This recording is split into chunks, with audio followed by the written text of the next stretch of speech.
जय श्री राम। गौ माता के संदर्भ में मेरे मन में विचार आया, आपसे कुछ शेयर करूं। हम 35, 40, 50 हज़ार की गाय लाते हैं। जब तक दूध देती है तो उसका पूरी तरह से आदर सत्कार करते हैं, किसी प्रकार से भी कोई कमी नहीं होने देते। जब वही गौ माता दूध देना छोड़ देती है तो हम उसे आवारा रोड पर छोड़ देते हैं। कहीं वाहनों से टकराती है, कहीं कूड़ेदान में कूड़ा खाती है। हम उसे गंद खाने के लिए मजबूर कर देते हैं, लेकिन हमारी अंतरात्मा नहीं जागती।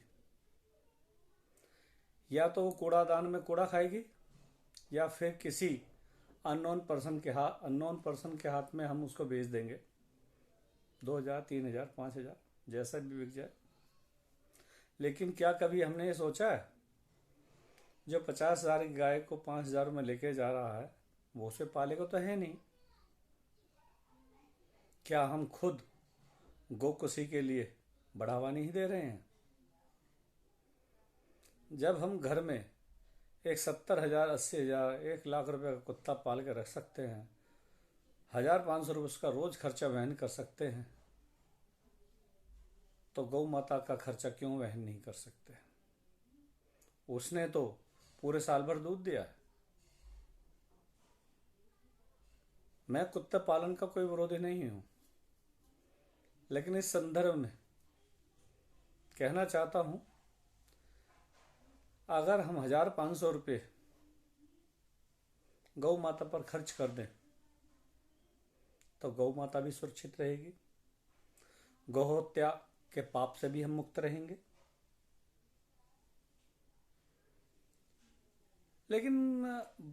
लेकिन देखा यह जाता है, हम एक समुदाय को यह आरोपित करते रहते हैं कि गौ हत्या करेगा, लेकिन ये कभी नहीं सोचते जो 50,000 की गाय हम 2,000, 5,000 में बेच रहे हैं तो हम गौ खुशी के लिए उसको खुद बढ़ावा दे रहे हैं। यदि हम गौ रक्षा खुद करेंगे तो कोई खरीदने वाला नहीं होगा, फिर वो गौ खुशी कैसे करेगा? आज समाज में को जागृत करने की आवश्यकता है। गौ माता है, पशु नहीं। जब हम अपनी गाय को किसी अनजान व्यक्ति को दे देते हैं तो आपने देखा होगा उसकी आंखों से आंसू आते हैं, क्योंकि वो मां है।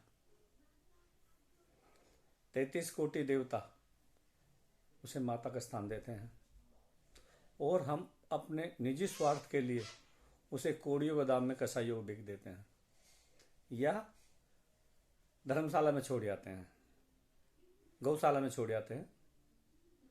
वहाँ भूखी रहे, प्यासी रहे, जैसी भी रहे, बस हम अपनी जिम्मेवारी से विमुख हो गए। भाई हमने गौशाला में गाय को भेज दिया है, रोड पे भटकने के लिए नहीं छोड़ा है। लेकिन विचार कीजिए, जो गौ माता साल भर आपको दूध पिला रही है, अगर 2, 4, 5 महीने वो दूध नहीं देती है तो क्या हम उस गौ माता का खर्चा भी नहीं उठा सकते? जरूर गौर कीजिएगा, जब बच्चों के साथ बैठे हों तो इस बात पर जरूर चर्चा कीजिएगा। जो दैवीय शक्ति है आज वो कूड़ेदान में कूड़ा खाने को मजबूर है। जो चंडाल रूप वो हमारे सोफे, बेड, पूजा घर में घूम रहा है, कहीं भी टांग उठाकर मुंह देता है। वो गौ माता है जो गौमूत्र भी हमें शुद्ध करता है। गौ पर लेपन क्रिया से वायरस खत्म हो जाता है। जिस जगह पर गाय बंधती है, जहां गाय गोचरण करती है, वो किसी मंदिर से कम स्थान नहीं होता है। कुछ लोग मुझे यह कह रहे होंगे कि एक विशेष समुदाय का पक्ष लेते हुए आचार्य सत्यवान चौहान बहुसंख्यक समाज को नामचित कर रहा है। ऐसा नहीं है, जागने की आवश्यकता है। मैंने कहा यदि आपने गौशाला में गाय दान भी कर दी है तो हम इतना तो कर सकते हैं, 2-2.5 हजार रुपये महीना हम उसका खर्चा वहन करें। अपनी वाणी को विराम देता हूँ। विचार कीजिएगा। जिस प्रकार हम चाय पर चर्चा करते हैं इस प्रकार हम गौ माता पर भी चर्चा करें। जय जय श्री राम। जय जय श्री राम।